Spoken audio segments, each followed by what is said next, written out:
So these are the three books that we are presenting this evening.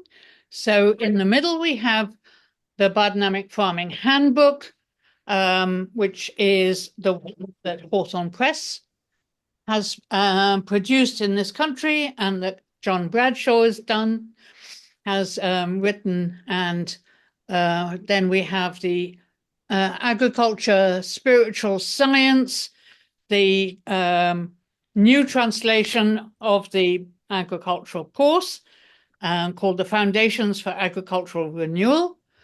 And then we will also have from the agricultural course to sustainable farming presented by Ueli, which is around about the 100 years of biodynamics that we've already had. So how are we managing time-wise?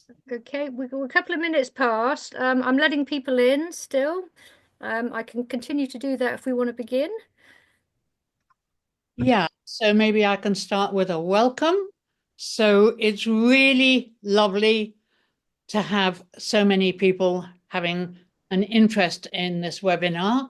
And we're so delighted to have the authors, John Bradshaw of the Biodynamic Farming Handbook and Uli Herter as the instigator behind the new translation of the agricultural course. And he's also written an introduction to it. And he, with Rudy Bind, has also put together aspects of the 100 years that are relevant to today, and that's called From the Agricultural Course for to Sustainable Farming.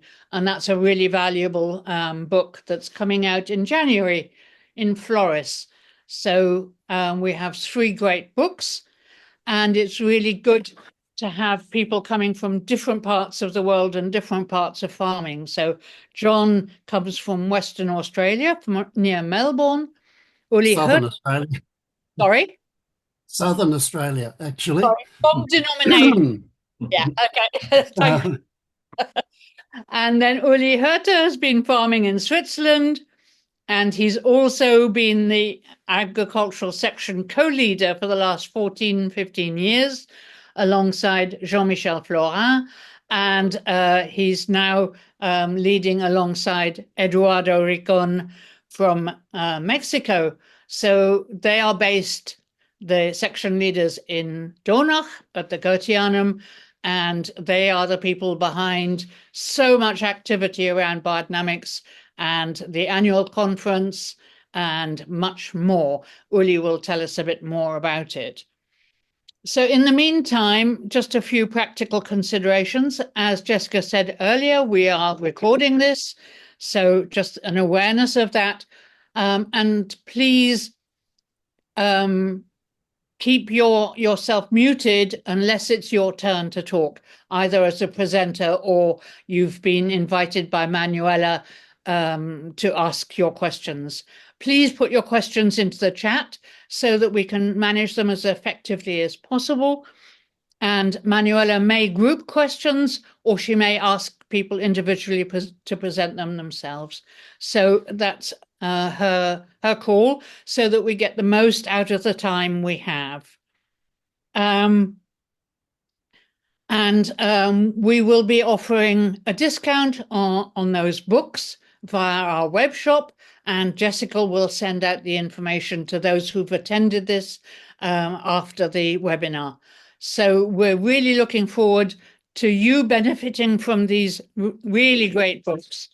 And also just a reminder that the webinar is entirely free, but we're not against donations. Donations help our activity to continue and to diversify. So it's really good to have donations. So let us start the real proper information. John, it's really good to have you here, and we'd love to hear from you about your book, what brought you to biodynamics, what brought you to writing the book, and how you see this book being of use to farmers in the UK and across the English-speaking world. Over to you. Gabriel, and thank you, Gabriel and Manuela, for the invitation to be part of this webinar. It's great to be part of such a worldwide thing. And I'm very interested, after I've done my presentation, to hear Ueli talking about his book and about the new translation of Steiner's agriculture lectures too. So my book, The Biodynamic Farming Handbook, arose out of the work in Australia, mainly instigated by Alex Podolinsky, which I became involved in my early 20s, a long time ago now. So what I might do first is just set the scene and describe the development of biodynamics in Australia as it happened. Alex Podolinsky arrived here after the Second World War as a refugee, narrowly escaping Stalin's attempt to get him back and kill him because he was related to a royal family from the Ukraine. He came here with the aim of fulfilling Steiner's wish that biodynamic farming, although it wasn't then called biodynamics, that the farming that Steiner instigated should become the main farming practice practiced by farmers worldwide. So Alex came with that in mind. He had worked as a Steiner teacher at the Freiburg Steiner School for a few years before coming here. So in 1952, he started cherry orcharding on the edge of Melbourne biodynamically. Was so successful some years when there was a lot of rain in spring, because he was using 501, his cherries would be the only ones in the market. The conventional cherry farmers just couldn't keep up with all their chemicals. Spores of white rot would be blowing through Alex's orchard, but his cherries were fine. So that was a really good start. But then Melbourne was starting to expand. He then moved further out to a more pure nature environment and bought a totally degraded potato farm, which had virtually no organic matter left. It was a sandy soil, very poor, but he converted that for dairying. And this was in the mid-1950s. He was so successful that within a few years, his milk was topping the state butterfat levels without using any fertilizers, only the biodynamic preparations, without feeding concentrates. And this came to the attention of the Victorian Agriculture Department, and also local farmers started to hear what was happening there, and they started to come out and visit Alex on his farm. He would show them how much grass he'd set aside for the cows for the day by electric strip wiring. The farmers would think, oh, that's not enough. They'd come back the next day, some of them, to check, and they'd find, yes, that was enough grass. And that's the experience with biodynamics. You just don't need to eat as much because the food is so nourishing. So he started to get a reputation in Victoria. He began traveling, lecturing to farmers. He developed a series of what he called biodynamic introductory lectures, which he gave whenever he was with a group of farmers and gradually added to. And these were later published as Biodynamic Agriculture Introductory Lectures, Volumes 1, 2, and 3. They've been translated into French, Italian, German, Chinese, Russian, and a few other languages. He wrote over the years another 5 books on biodynamics, looking at various aspects.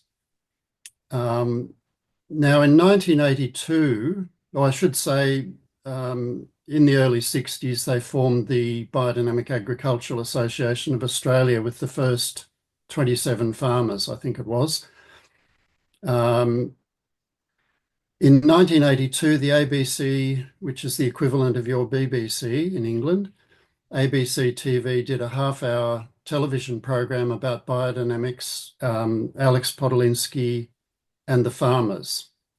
It had an enormous impact on farmers. Alex came across as somebody who was believable. He wasn't an academic.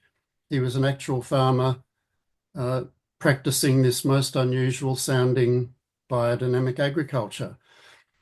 And the ABC received 6,000 letters after that show was broadcast, which was the biggest response they'd ever had to any TV program they'd produced. Alex answered all of those by hand, and that started a huge expansion in biodynamics in Australia. It was very early days. They already had a certification scheme well ahead of the general organic certification scheme in Australia. But I would say most of the farmers, because so much produce was being produced, they couldn't market it in Australia as certified. People were just practicing biodynamics because they recognised it was working. They could see their soils improving, their animal health improving, just about every aspect. And many farmers are not comfortable with using chemicals, so they really welcome this opportunity to farm with nature. In the 1990s, the early 1990s, Alex was invited to come to Europe by a group of biodynamic farmers, and that began an almost 30-year series of visits. Every European summer, Alex would come and spend a month or more travelling around, lecturing, teaching farmers. So there are hundreds of farmers in Europe practicing biodynamics according to what we call the Australian Demeter biodynamic method. In Australia, it reached hundreds of thousands of acres. Now, I might now at some of the key development points that allowed biodynamics to spread so widely. And I've got to watch my time a little bit, Gabrielle. It's fine. Okay. First of all, Alex followed Dr. Ehrenfried Pfeiffer's technique of making preparations. He was one of the leading scientists who Steiner appointed. Some people think biodynamics has no scientific basis, which is completely wrong.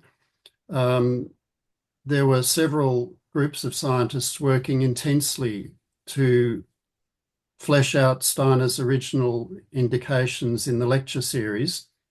Dr. Pfeiffer was one of them. He was a leading biochemist. He established, along with others, that the preparations that Steiner had suggested actually do work. He perfected the method of making them, worked out exactly how they were to be applied, what quantities and so on. So Alex followed Pfeiffer's development.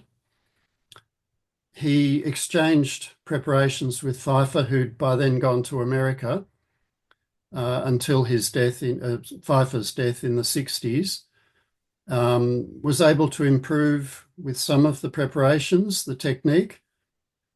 But then, as most of our listeners probably know, there's 500, which is the foundational soil development spray.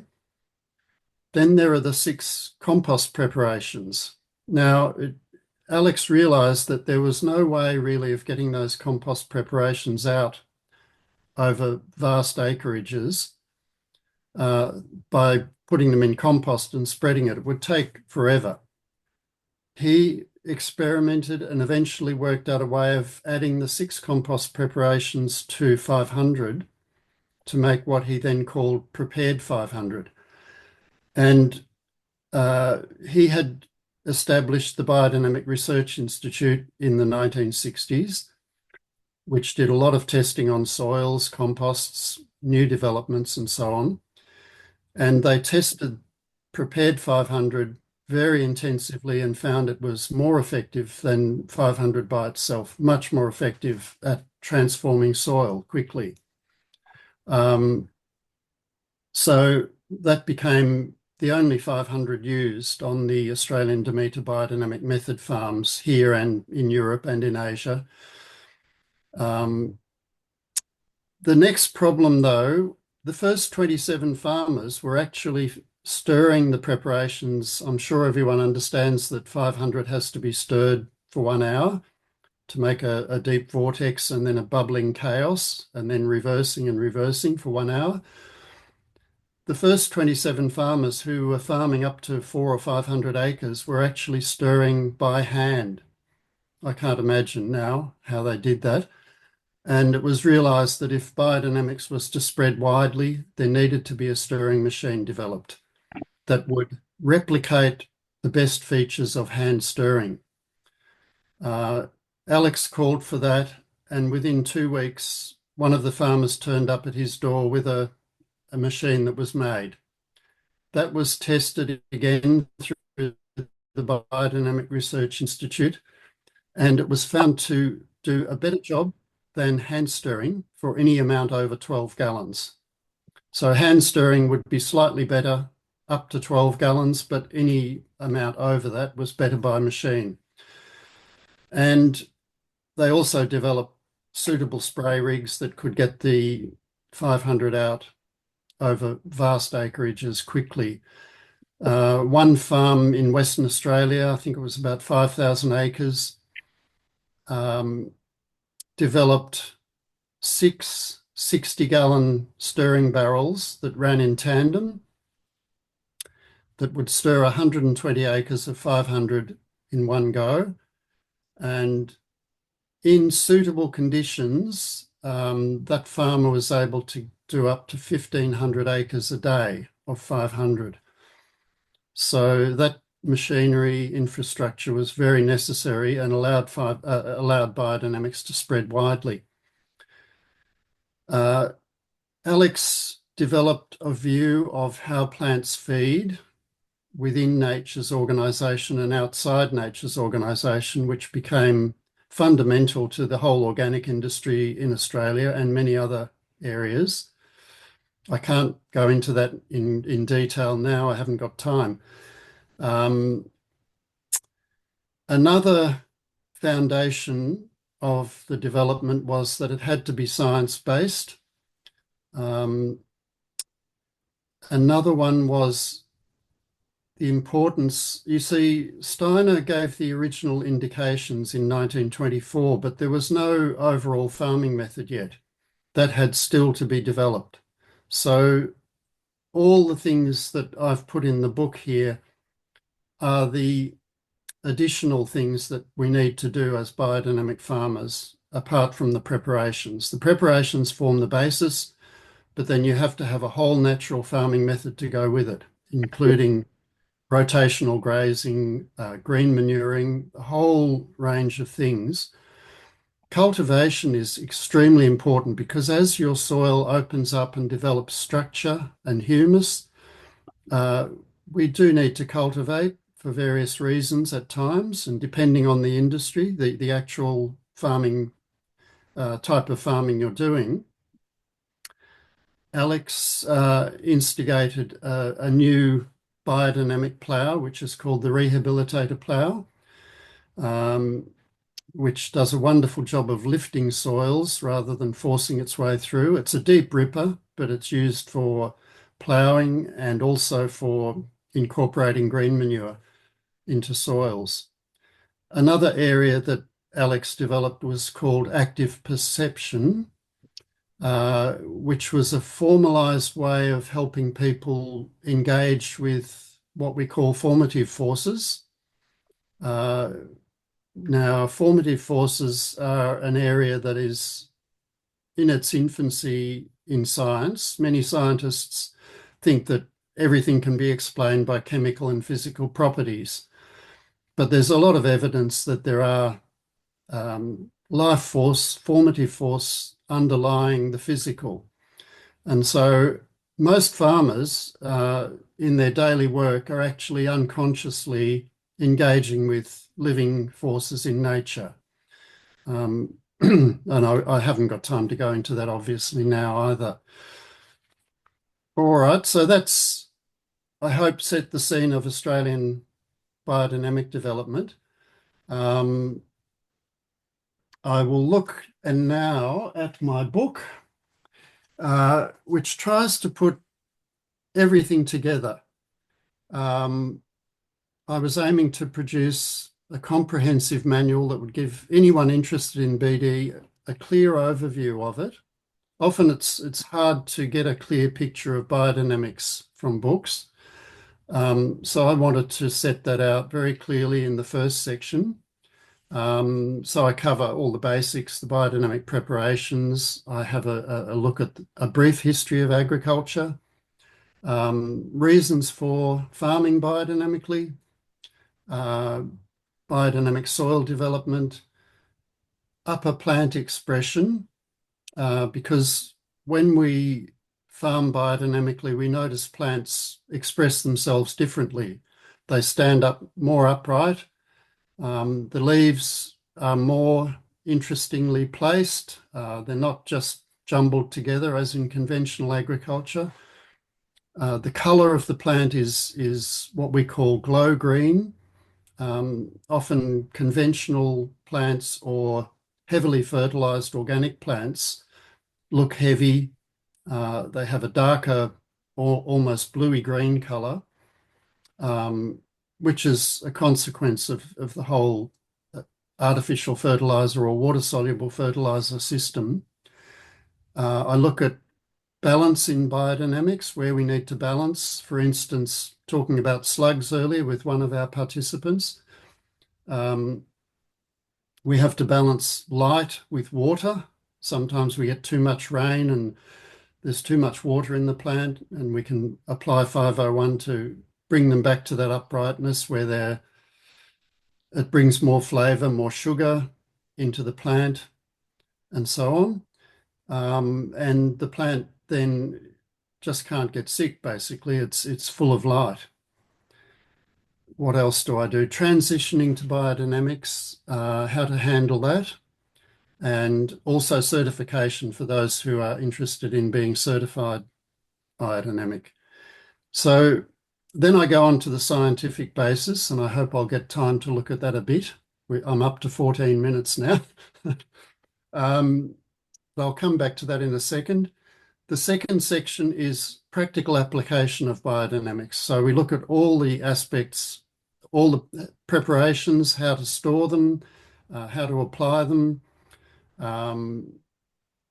supplementation of soils if we need some sort of mineral inputs, what we can use and when, cultivation, green manuring, pests and diseases, natural rhythms such as moon and zodiac sowing is included, weed management, peppering, fruit tree care, animal health. And the final section shows 9 detailed biodynamic farm studies from Australia, Germany, Italy, France, and England. So that gives a real picture, a real look into the lives of biodynamic farmers and how they do it. So that's essentially the book. Now, talking with Gabrielle the other day, she posed the question, okay, we're at the 100th anniversary of biodynamics, 100 years since Steiner gave those original 8 lectures, which transformed agriculture. Is biodynamics relevant for the future? Well, my answer would be absolutely. It's never been more in need. Earth keeps going down, down, down. Soils get harder and harder. We really need biodynamics. Food quality is just shocking now. Parents can't get children to eat vegetables, and no wonder, vegetables and fruit. A lot of people just eat fruit because they know it's good. Well, it should be good for them in theory, but there's no flavour in it. A biodynamic banana grower said to me some years ago that his theory was that children turn to drugs, young people turn to drugs, basically because they get nothing out of food. And if they eat a biodynamic banana or apple, for instance, they'll get such a lot of joy and satisfaction from eating it that they won't need drugs. That was his theory. And I think there's something in that. Getting back to the scientific basis of biodynamics, which I've gone into in great detail in the book, and there's plenty of data there from Australia and from Europe. Of course, when we farm biodynamically, we increase the organic matter in the soil enormously, and the humus, the colloidal humus content. Colloidal humus holds 70% of its volume as water. Biodynamic soils have been shown to allow water infiltration at a much faster rate than conventional soils. And when you get a heavy rain event, a lot of that water will be straight away taken into a biodynamic soil, whereas it will just run off a conventional soil. Once it's in the soil, the humus can hold enormous amounts of water. Now, the consequence of that is we've all seen the terrible flooding that's happened in England and in Spain and various other European countries and Asia. We've got our own share of flooding here too, quite often. A lot of that is the consequence of compaction and lack of organic matter in conventional soils. So if biodynamics spreads widely, it will do a lot to reduce the severity of flooding. Carbon dioxide is one of our big problems now. Too much carbon dioxide causing climate change. Alex Podolinsky on his Powelltown farm in southern Victoria took over the potato farm. It had 0.9% organic matter in the top 100 millimetres. After 6 years, it had 11.4% organic matter. The Victorian Agriculture Department calculated that that soil had absorbed over 1,600 tonnes of carbon dioxide in a 6-year period.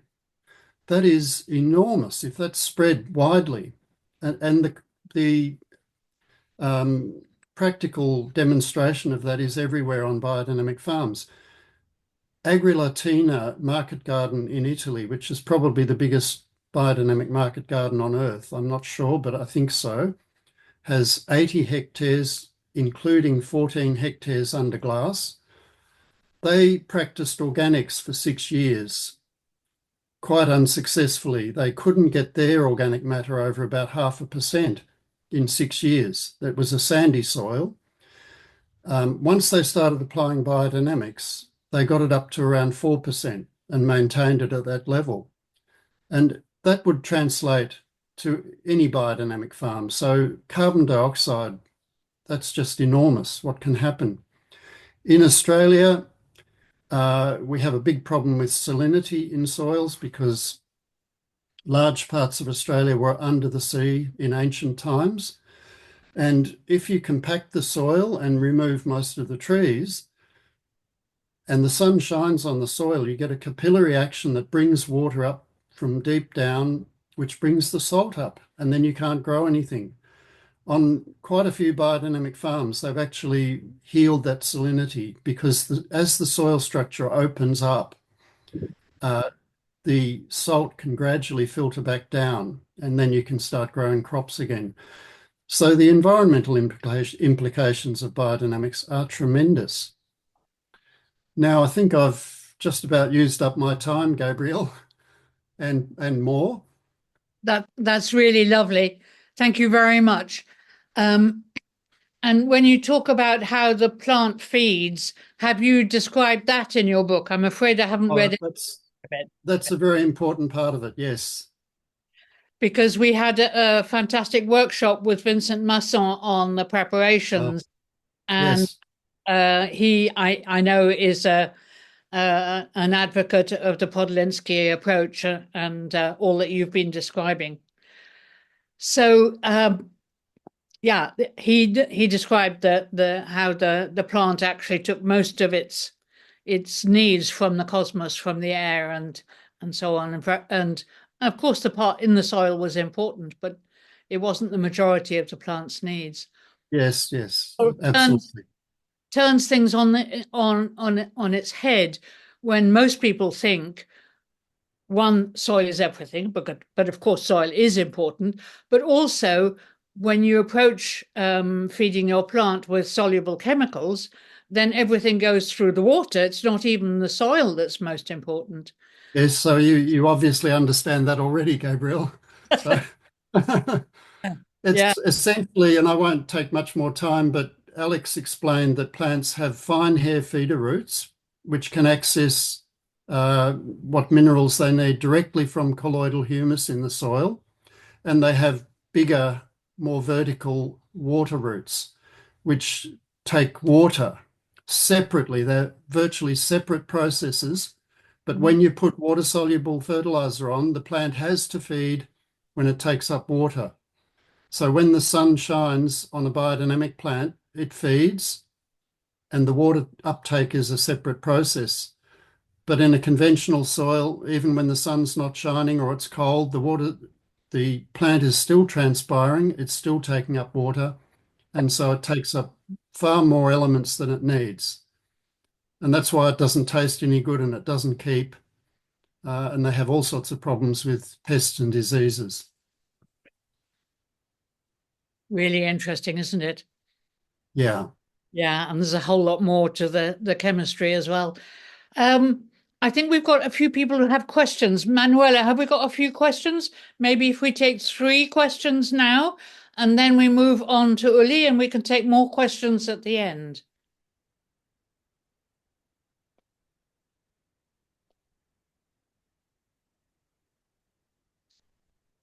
Manuela? Yes, thank you very much. Sorry, I was on mute. Yes, thank you, John. Fascinating. And we have a question from Ione. She says that she tries to manage her garden biodynamically. It's a medium-sized garden, and she's tried the a no-dig method, which has been making its rounds here in the UK. I think you referenced it briefly in saying that is according to your land. That's the cultivation, the levels of cultivation. But I'll let you answer, please. Thank you. Is she asking whether no dig is a good thing? Yes, he wants your opinion. Basically your opinion. Yeah, it depends. Look, people say one shouldn't cultivate, but the history of European agriculture, for instance, was all cultivation. It was mostly a moldboard plough, single moldboard, pulled by a cow or a horse, which gently turned the soil. Now, their soil structure over thousands of, or 1,000 years at least, was such that if you drove a car onto a hay paddock, you'd get a 4-inch wheel rut. Children were beaten for running in a hay paddock because they'd compact the soil. So cultivation is not a bad thing if it's done properly. I've got nothing against no dig, except where people pile up huge amounts of mulch on the soil, and the soil then can't breathe, and that will slow down microbial activity and everything. And the experience is soil structure is lost when the soil has no access to air. So that's the only thing against no dig. On pasture, of course, we hardly ever dig. We hardly ever plough, and pasture is the best for developing soil structure. But if you're growing, vegetable market gardening, for instance, you do need to cultivate quite often. And that's where the BD preparations will really help to keep that soil structure alive and proper cultivation. And one of the case studies in John's book is from Richard Gauntlet at Yatesbury Farm. And he's constantly challenged about whether people should use minimum till or no dig or whatever. And he's been very clear in many circumstances that he does tillage. He does minimum till, and when needed, he will plough, but he doesn't take a 10-inch plough with a massive great tractor and drag it through the soil, whatever. He does a sensitive, light turning of the soil when needed, or just tilling of the soil in the top few inches. So it's well worth reading not only what John's saying, but also what Richard Gauntlet says. Absolutely. Yes, Richard's very interesting. And most of the vast grain growing properties in Australia that are biodynamic very rarely would deep plough. They would mostly use scarifiers to prepare for a wheat or barley or oat crop, which just gently tickles the soil. So, yeah, we have to be careful. Great. Manuela, have we got another question? Yes, one moment. The lady Natalie and Cristobal, they would like to know, actually it's Natalia, I'm Spanish speaking myself, so that's Natalia and Cristobal. Is your book based for working specifically in the Southern Hemisphere, or has work options of both hemispheres for other locations around the world? I think some of your case studies address that, don't they? Please, Oh, John. absolutely. Look, it's only called the Australian Demeter Biodynamic Method because it evolved in Australia. It is entirely applicable worldwide and on any continent, on any climate. In Australia, it's from the tropics in the top end down to the cold temperate Tasmania. So every climate it's suited to. It's successfully practiced all over Europe, throughout Asia, particularly in China and Malaysia. There's been a big uptake of the method there. So it's entirely applicable worldwide. Thank you, John. Sorry, Gabriel, did you want to come in? No, we'll just take one more question and then we'll move on to Ueli and the other books, and then we can take more questions at the end. So keep putting the questions in the chat, but one more now. Yes, please, John, could you give us an update as to the situation of biodynamics in Australia? I mean, obviously all over the world, farming seems to be under attack, severe attack, and food sovereignty and those issues being crucial in this centenary of biodynamics. Many parallels to the threat on food when Steiner came up with this, I think. Can you give us, is biodynamics still thriving and expanding in good measure in Australia at the moment? It's thriving, but many of the early farmers retired. For instance, in Western Australia, after the ABC TV program in 1982, there was a massive expansion, but for various reasons, it was unable to be maintained there to such a large extent. It depended in Australia on a mentor system. Alex Podolinsky would go out and do the initial visit to a farm that was interested in starting, give them indications of how they were to develop. And then, of course, the individual farmer would have to make decisions down the track for themselves. But there were always farmer mentors in areas. But when there was a massive expansion, it was unable to keep up. And also the other problem being Australia's small population relative to other European countries and so on, meant that there wasn't the demand for so much certified product. So it did decline to a certain extent. And we're in an interesting stage now where there are new people coming in, but there are also people retiring. And for some reason, their children think farming's very hard often. Can't imagine why. I mean, who wouldn't want to work 7 days a week, 10 hours a day? So yes, we have our problems too, and we really need to expand it greatly everywhere. There's no doubt about that. Lovely. Thank you very much, John. Please stay with us and we'll hear what Ueli has to say and also help with more questions at the end. So I'd like to introduce Ueli Herter as our next author. And I'd also like to mention, as I said before, the role he's playing in being co-leader of the agricultural section. And it's in this role that Ueli saw the need, and he'll tell us more about it, for a new translation, a new version of the agricultural course. So Ueli put that forward, and the German version came out in 2022. And he had been asking us in the English-speaking world to find a way to bring an English version out, because for so much of the world, English is an important language and easier to access than German.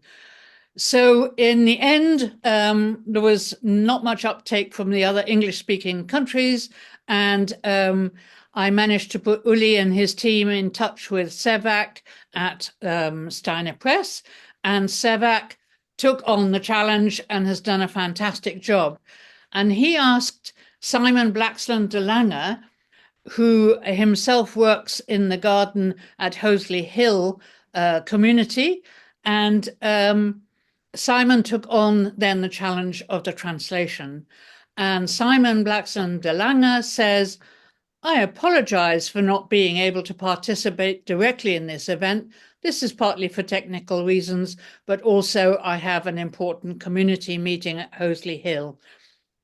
And he goes on to say, I mentioned this practical credentials because it has helped me in my translation. Sevak Gulbekian, managing editor for Rudolf Steiner Press, asked me to do the new translation of the agricultural course. And I have been working with biodynamics for the last 32 years. And he goes on to say that the gardens at Hoseley Hill are Demeter status, and much of that responsibility falls to him. And he has the chance of getting biodynamic manure from Plaw Hatch, which is nearby, Plaw Hatch Farm. And also, he, many years ago, was introduced to biodynamics by Matthias Gepin, who was the co-founder of the Rural Development Program at Emerson College. And he goes on to talk about the challenges of translating it, but I think I won't read all of that.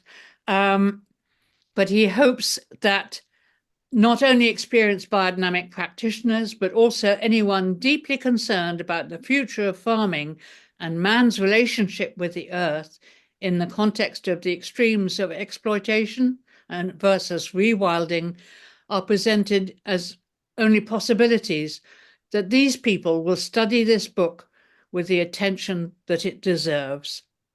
So I'd like to hand over to you, Ueli. Thank you for coming. If you'd like to tell us really why a new version in German and a new translation in English, why it's relevant to have this a new version in this day and age, and how you hope people will use it, and then we'll be able to go on to the other book as well. So over to you, Ueli. Yeah, thank you for inviting me, and good evening to everyone. Thank you so much, John, for your contribution. I have been in Australia in May, and I visited all these famous places, even the farm of Podolinsky there in Victoria.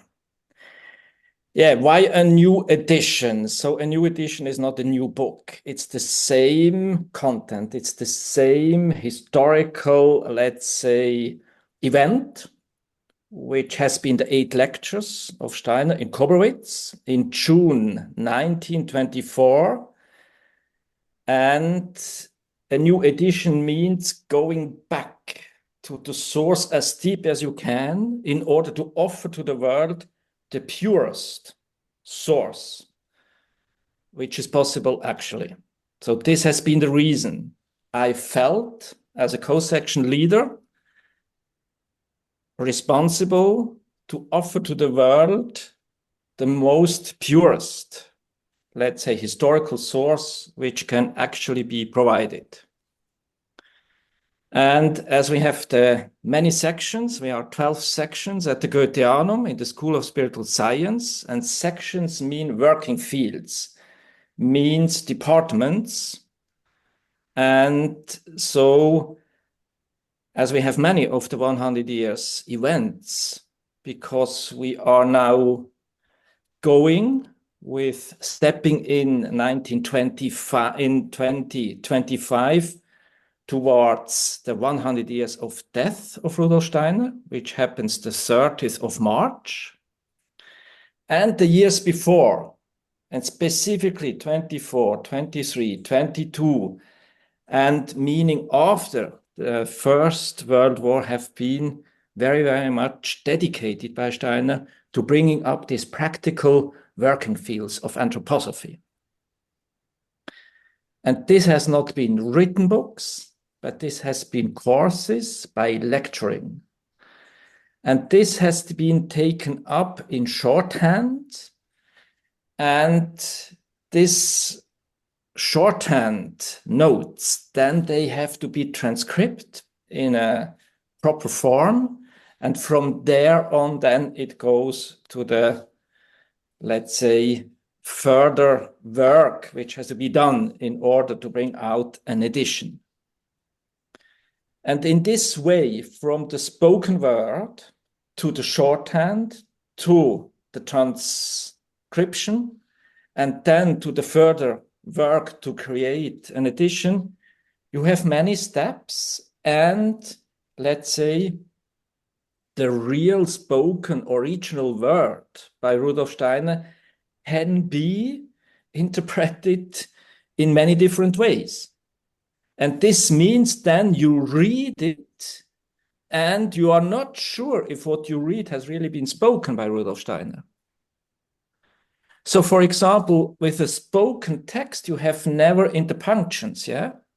All what is, let's say, syntax, and all what is create phrases, and all what is to create, the shape of the text, this is all done by the editor.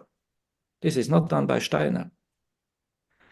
And we have experienced, for example, in eurythmy, which is also a practical art, which has been brought by Steiner, that there has been huge, let's say, misinterpretations. So what has been edited in the 60s and 70s, meaning that this would have been the original text of Steiner, has been revised now, and this has really, for some content, has really been a turn around and looking from another side, and one had to,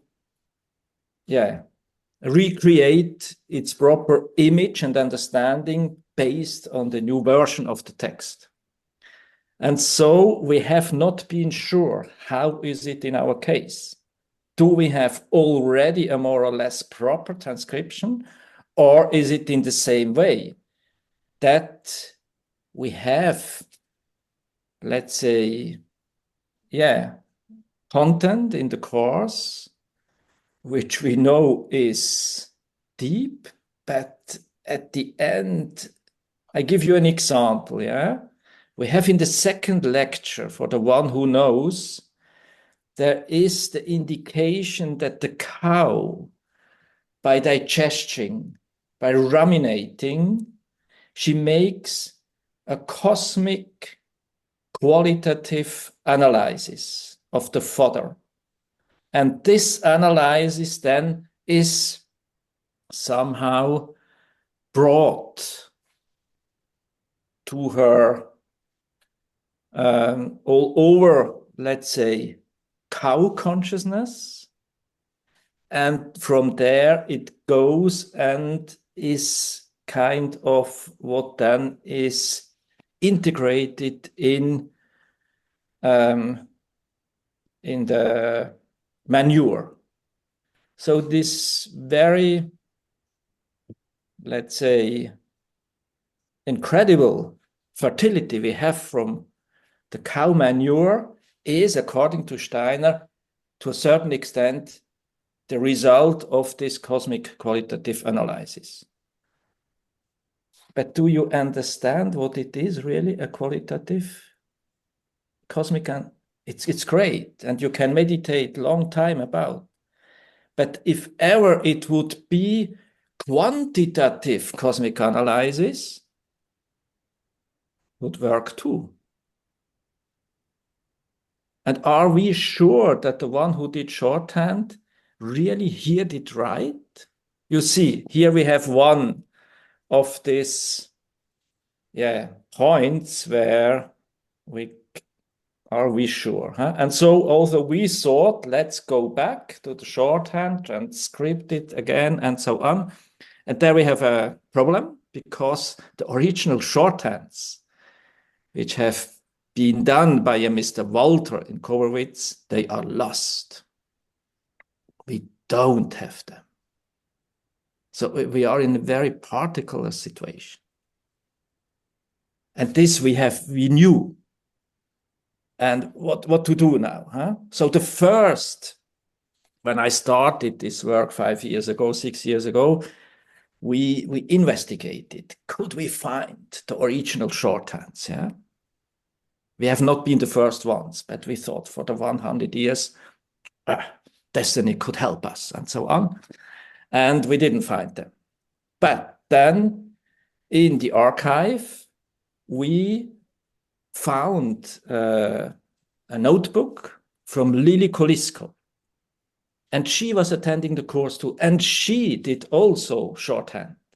And we know her very well. She was very precise.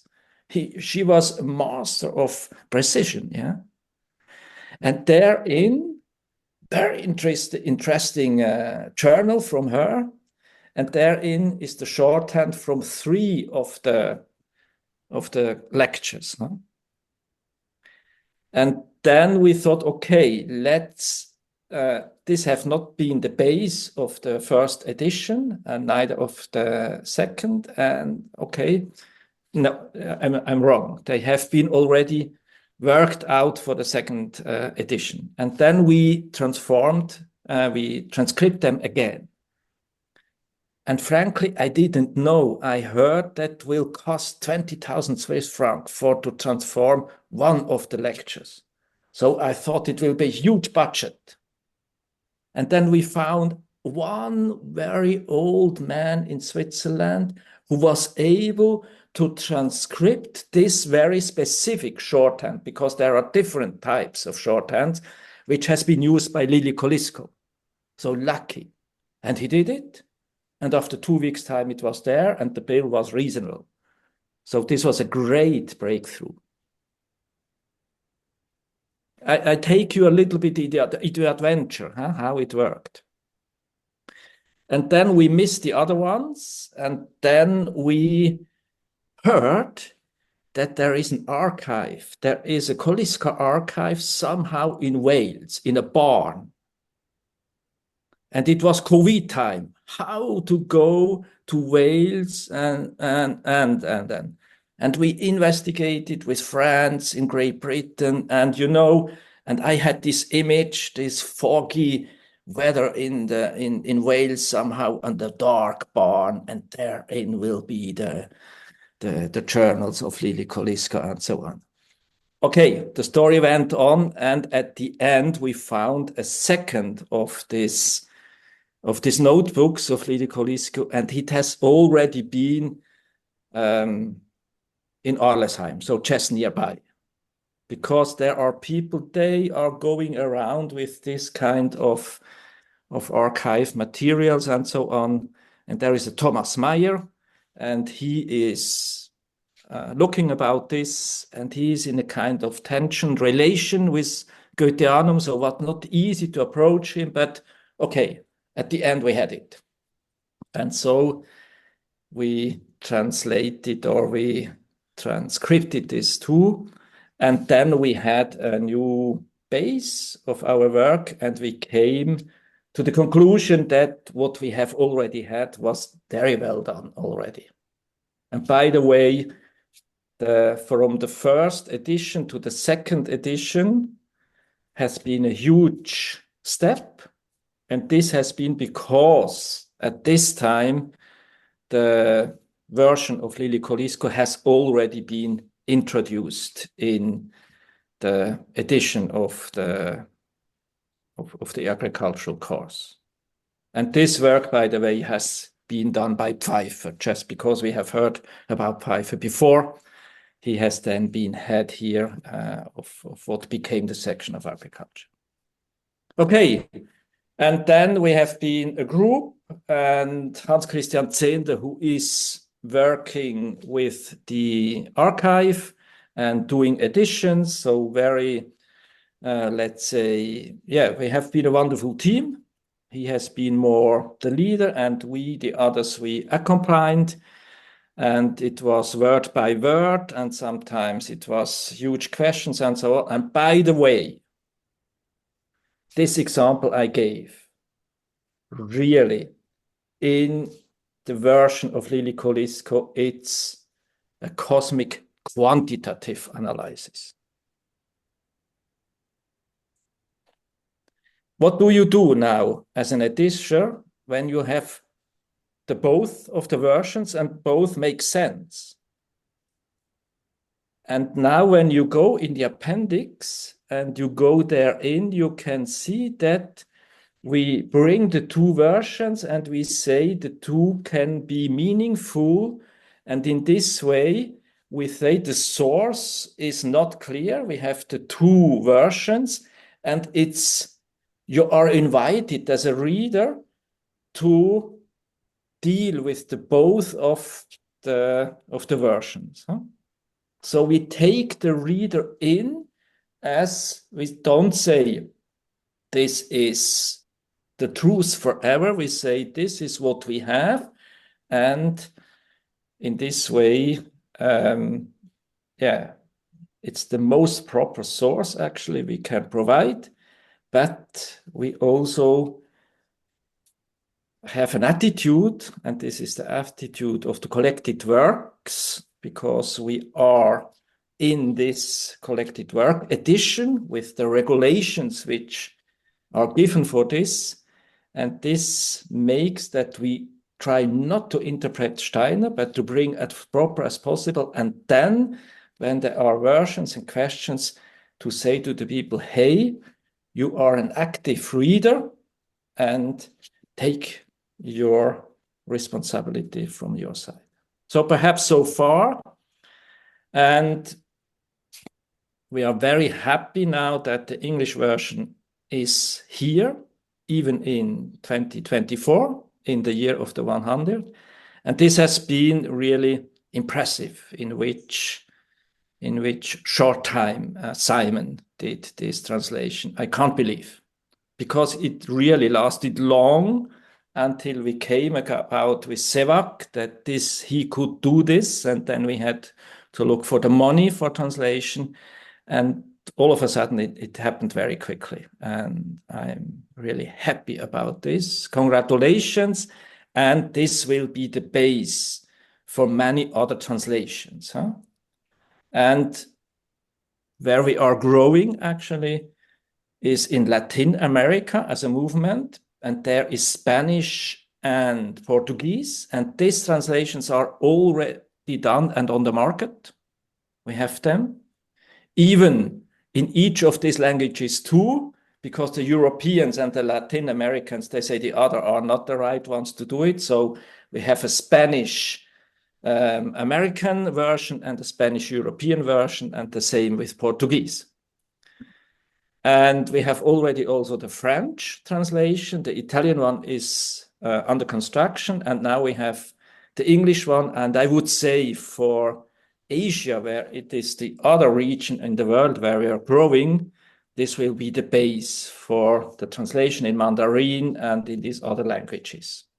So I think we can be happy, and it's one of the many gifts we received or we organized ourselves to have for this 100 years celebration.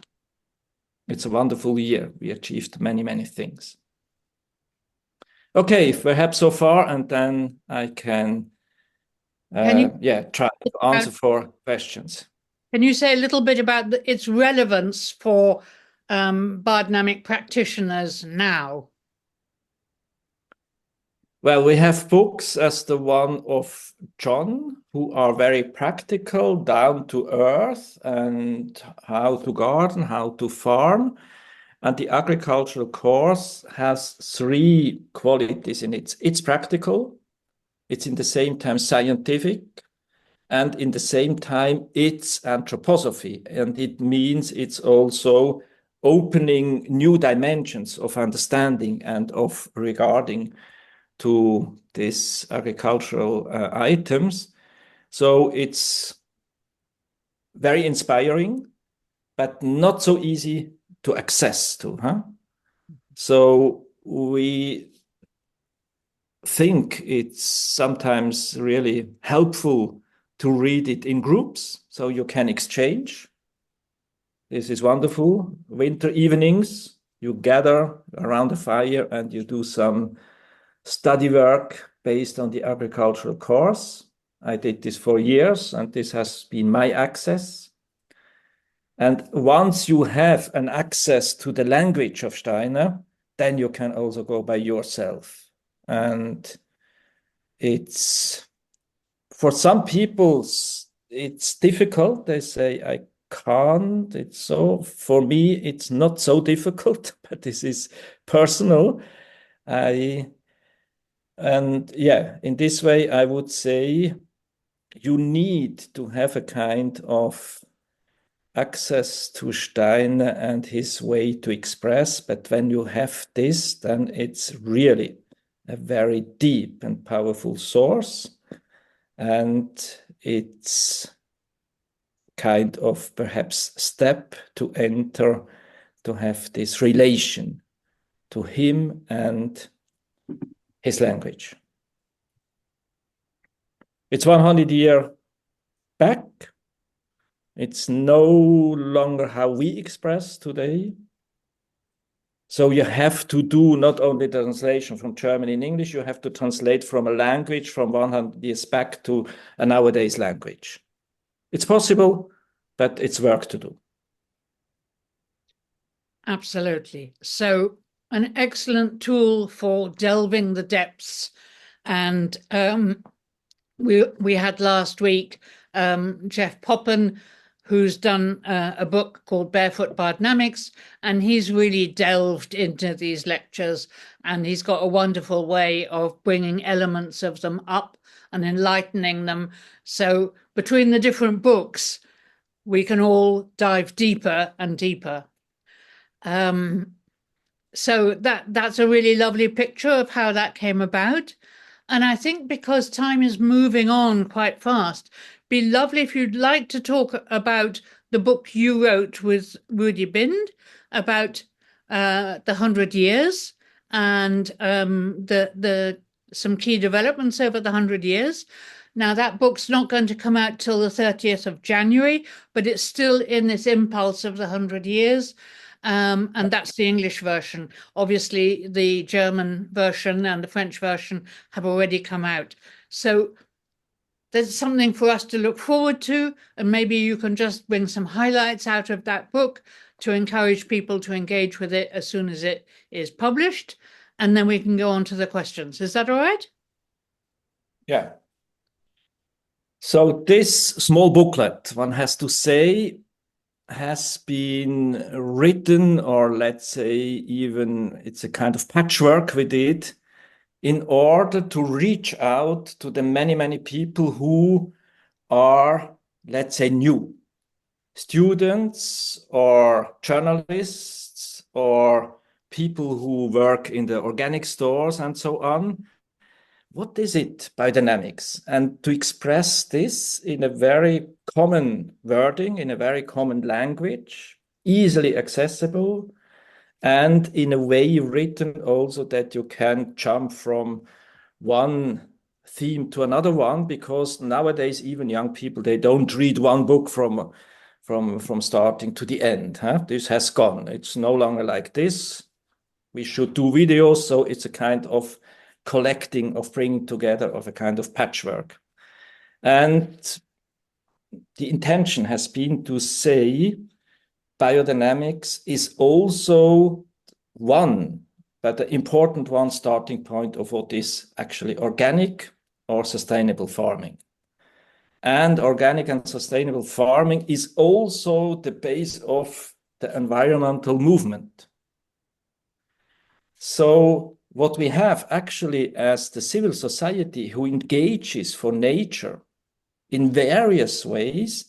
Somehow, when you look, where had this started? It's in Kobelwitz, it's with Steiner, it's with the agricultural course. And to show this trace, and one of the very important people there has been Rachel Carson, and she has been in relation with biodynamic people, and so on. And it goes on to our days.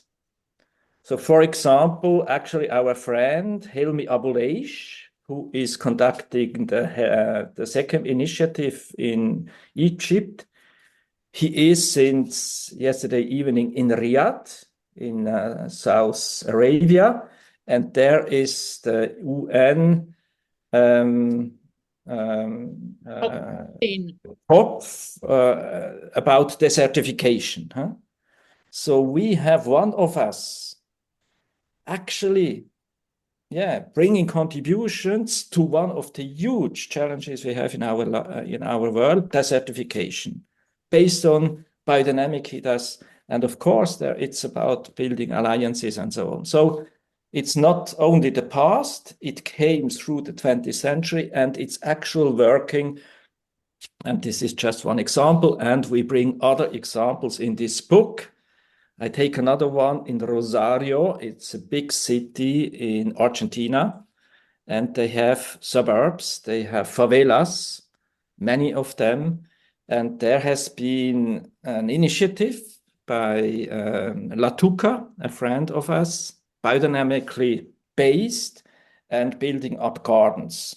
Huertos Urbanicos, they are named, and they have more than, I'm not sure, several hundred hectares actually, and they have this garden, these city gardens, and they work with these people who are completely in a mess with criminality and drugs and so on, and building up, let's say, a new, dignity for these people by growing plants and working with the ground. So biodynamic is much more than just producing, they made the food for, let's say, a high price market. It's a very large movement which takes many side streams. And so we are this very diverse movement, not only diverse around the globe and in all climates and with all cultural backgrounds, meaning Islamic initiatives, meaning people with other religions, but also we do social work, we do economic work, we do research, we breed plants, we do city work, and so on. And this has been the aim and the target for this little booklet, to bring this in a proper way, and that many, let's say, images, crazy or not proper images, which are circling around sometimes in the medias, that you can just go to your BBC reporter and give this book and say, hey, in 2 hours' time, you know what it is about. So an excellent book for all of us. Yeah. And very readable. I've seen it in French and German. Yes. It's something well worth putting in a pre-order for, because it'll be coming out at the end of January. And so we're really pleased that Floris took up the challenge and have nearly managed it into the 2024 Impulse. So it's there, it's coming, and well worth reading as well. So as I said earlier, there's a discount available on these books through the Biodynamic Association, and we hope everybody is going to make the most of choosing what works for them and buying some more books about biodynamics and becoming more enthused about these such precious techniques that are really making a difference to soil and food quality. So Manuela, questions, over to you to coordinate that. We've opened, thank you, Gabriel. We've opened the floor to questions for John, and also now for Ueli. I also wanted to say that Elaine Reed from Florist Books has joined us tonight, and wanted to give her a very public thank you for all her help in making this event happen tonight. So we had a question from Anna, who has not yet I read. would also express my thank to Florist Books. And you are here, Elian. Yeah, please bring it back to all your team and group. And it's wonderful that we made it. Yeah. Thank you so much. Yeah, and thank you so much to the BD as well for all their work organizing this. It's really good to be here and part of this as well.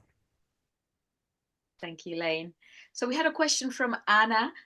She hasn't read the lectures yet, but was curious whether Steiner within the lectures had recommended the preparation and its positive impact on the microbial life of the soil. So I guess, Ueli, if you'd like to take that question, please. Yes, so the preparations there are presented in the middle of the course, end of the 4th lecture and then the 5th lecture.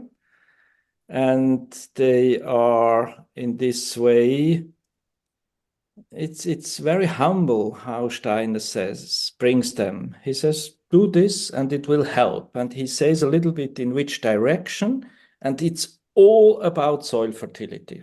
It's all about, we could say the agricultural course is all about soil fertility.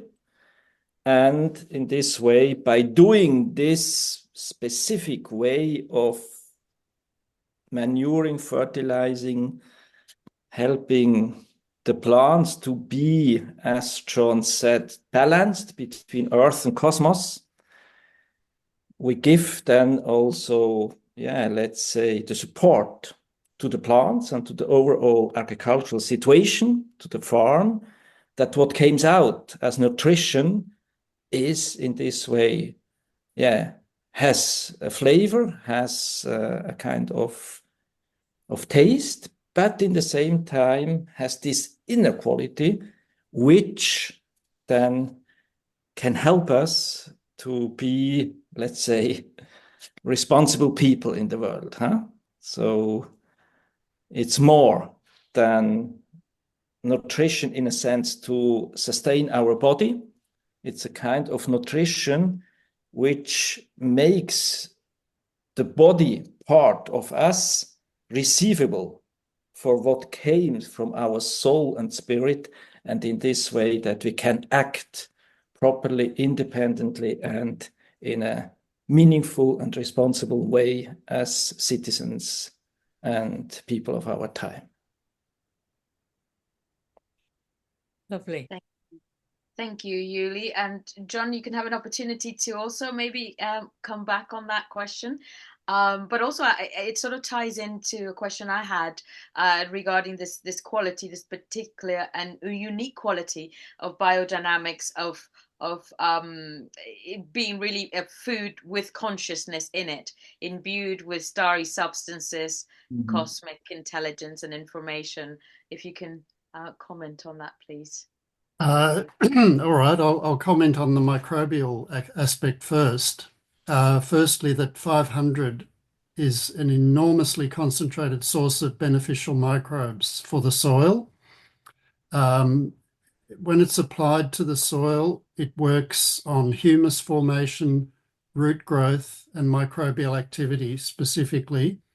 And all those together result in beautifully structured soils, which are full of air being the most important component in soil.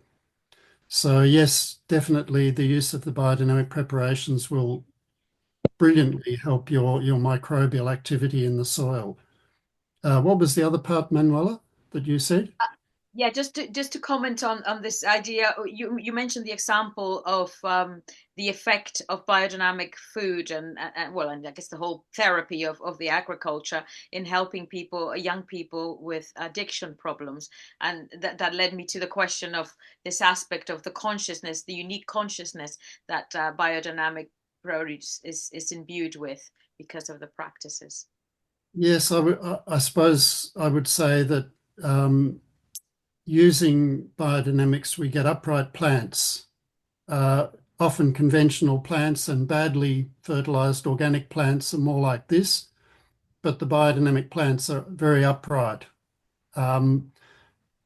My contention would be if we eat that food, human beings tend to become more upright too, in every aspect, consciousness, health, ability to achieve things in our life, overcome obstacles. I think that very much goes with eating as much biodynamic food as you possibly can. And it's far more, in my experience and many others, it's far tastier than organic food. Of course, conventional doesn't even get a mention, but biodynamic food nourishes us so well. We had 2 trainees on our farm who were vegans, and when they came, they would eat these enormous plates of vegetables and grains and so on. We couldn't imagine how they could eat all that, but within 2 weeks, it was greatly reduced because they were eating our biodynamic food and they realized they didn't need to eat so much. Lovely. Interesting that what you said about the uprightness, because the uprightness is one of those things that separates humans from animals in a way. So again, we're growing food to identify more with our own humanity. Lovely, thank you. Did you want to comment on that, Ueli, or you ready for the next question? No, I would like to support this picture. It's about this verticality, uprightness, and for the plant, it's to be between the center of the earth and the sun, if you like, for each plant around the globe. Even it points to your plant in Australia grows in the other direction than the plants here, but all the plants grow in an ideal line between the center of the earth to the sun. So they are all the same, but it goes in another direction. This is wonderful. And this then, is kind of quality, which is it's one of the qualities. We have other qualities coming by biodynamics. So for example, ripeness. Because we don't overload the plant with nutritions, the ripening process then can really take place. And this brings the taste. This is what it is about, seen from another side. And for us then, uprightness is a moral quality. It means you can stand as a human being for what you, for what you mean, for what you take a position for. And this is what is lacking nowadays in the world. So it's wonderful. It's good. And even it makes us, let's say, being capable to engage for the challenges of our time. We are living in a time where it's up to us, the humans, to create the future. In former times, the gods have been involved. But nowadays, it's human time. And so we have to be more human than we have been in the past. And this is the challenge. And it's not all about food. It's also about education. It's about many things. But food can help. Question of nutrition. A question more for you, Ueli, and it's about the work that Dornak is doing to addressing expansion and accessibility issues with regards to biodynamic foods around the world. I mean, here in England, our production is negligible, and land is very expensive and difficult to acquire, and some of it just not on the market at all, held in hands of the elite and the aristocracy for generations and out of production altogether. Can you enlighten us as to the work that you do with the section and how this issue of expansion and accessibility are being addressed? Thank you. Yes. I mean, we are, as a section, really, our task is to produce inspiration. I say always, you know, in former times I have been cheesemaker, so I made cheese, huh? But now I'm a producer of inspiration. And inspiration is for individuals. So what our task is to try to bring this biodynamic impulse in relation with anthroposophy in a way that people receive inspiration, and then they have to take in this inspiration to make an individual striving out of it, and then go to their very places with their destiny and to farm or whatever then will be the activity and the relation. So we are not the ones who go somehow and buy land or develop the markets and so on. This is not the case. Our work is in relation with individuals. And we have a sister organization, which is the Biodynamic Federation Demeter International, BFDI. And this organization is the members of this federation are the associations in the very countries. It means the organizations. And there it's more about developing markets and so on. Huh? But our, let's say, way to work is really with individuals. And of course, then basically research and training or education. Because you become the one you are by putting questions. And this means at least having a research attitude and research in a broader term, to do research, to go into a kind of field you don't know actually, but not to say, oh, I don't know, sorry, it's not for me, but to make steps into this.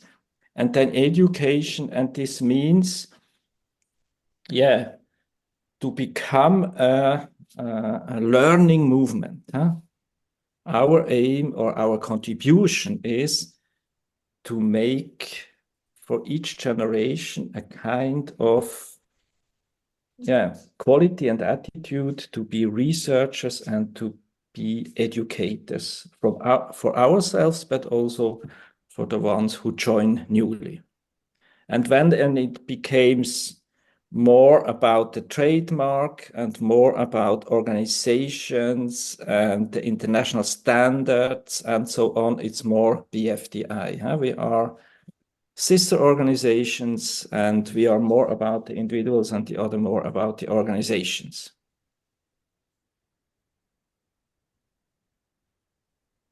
And we are part of the School of Spiritual Science at the Goetheanum, and our colleagues, they work in the same way with medicine, with pedagogy, with the different arts, with astronomy, with all we have here. So it's it's to bring what has been started by Steiner as a kind of evolution for the overall cultural and civilization, to raise it, let's say, to a spiritual dimension. And this means to, not remain stuck in pure materialism, but to say, no, there is life, there is soul, and there is spirit. And this is not just black box you can learn about and you can research about and then you can train about. And then it's our responsibility to see that there are, at the BDA, that there are more and more people who are hungry for biodynamic food. And there are restaurants that are interested in using more biodynamic food. And there are not enough growers and farmers out there producing enough vegetables and quality meat and quality fruit. And so distribution is something we need to look at.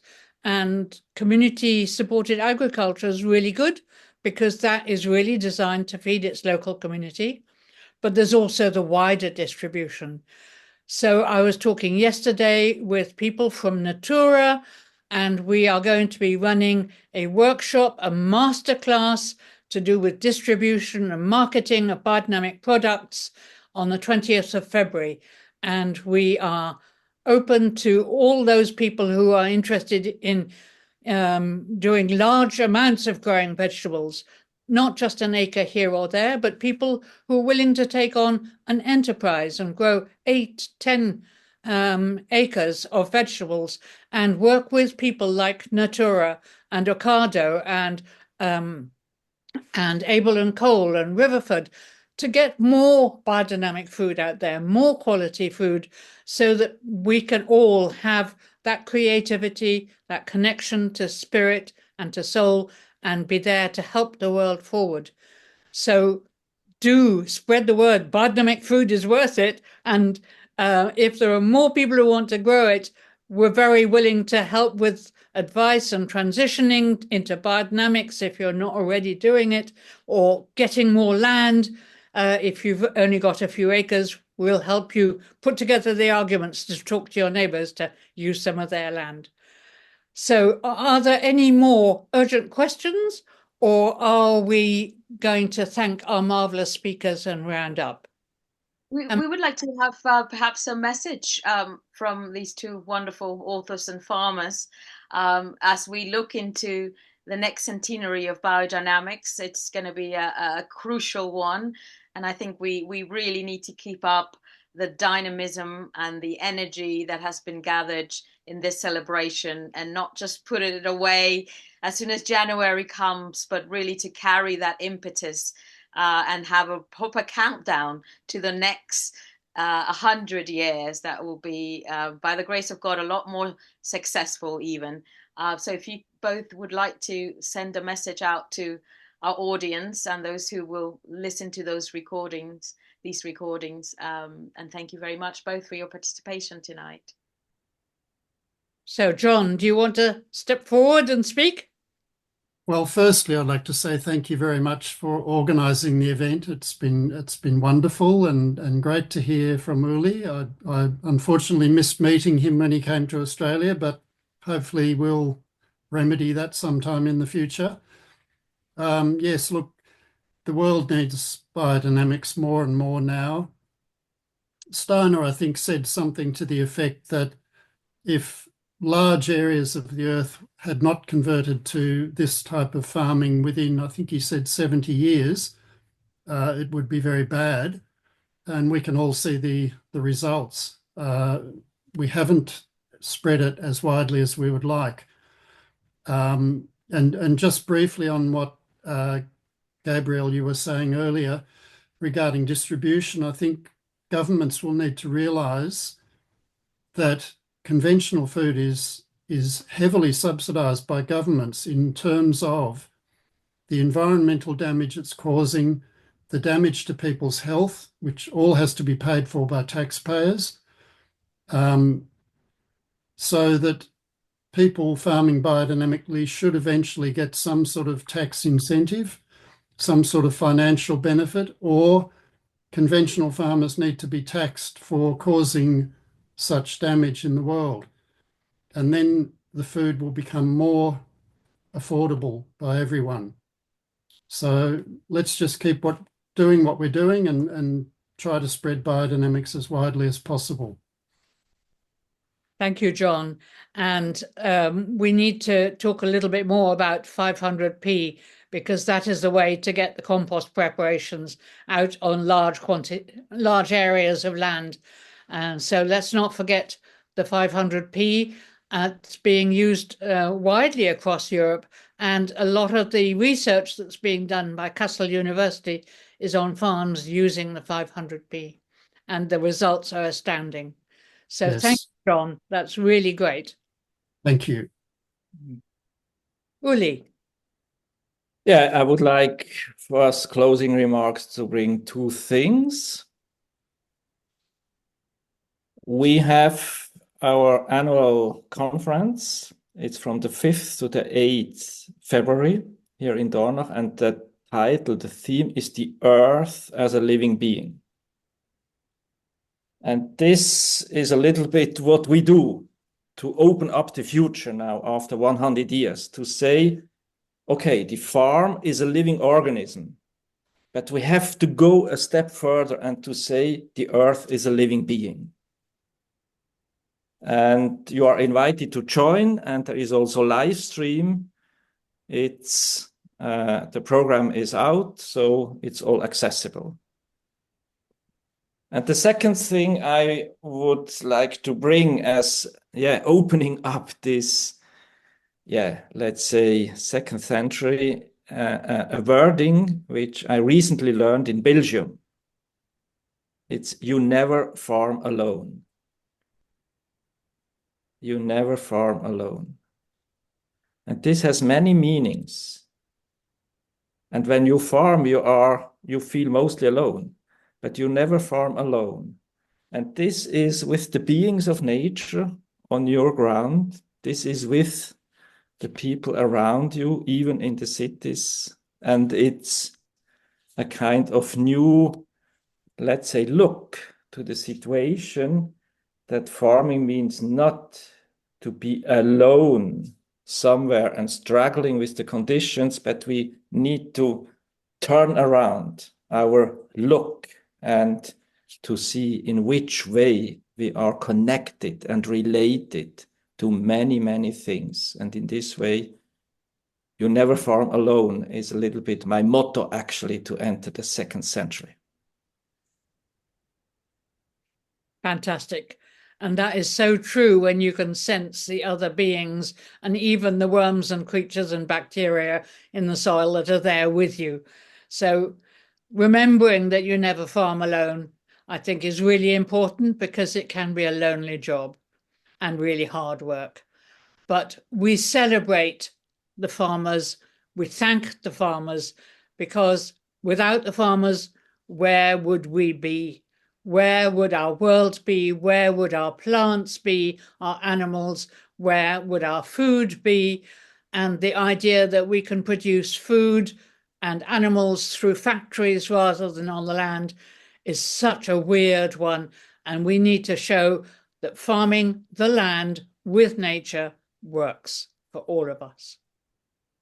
Thank you, everybody. Thank you so much, Ueli. Thank you so much, John. And thank you, everybody, for joining and bringing the questions. And thank you for our tech team of Lachlan and Jessica and Manuela. And thank you also for our publishers who've made these books available. Thank you very much, and good night. Have a great Christmas, and keep farming, keep gardening. Thank you.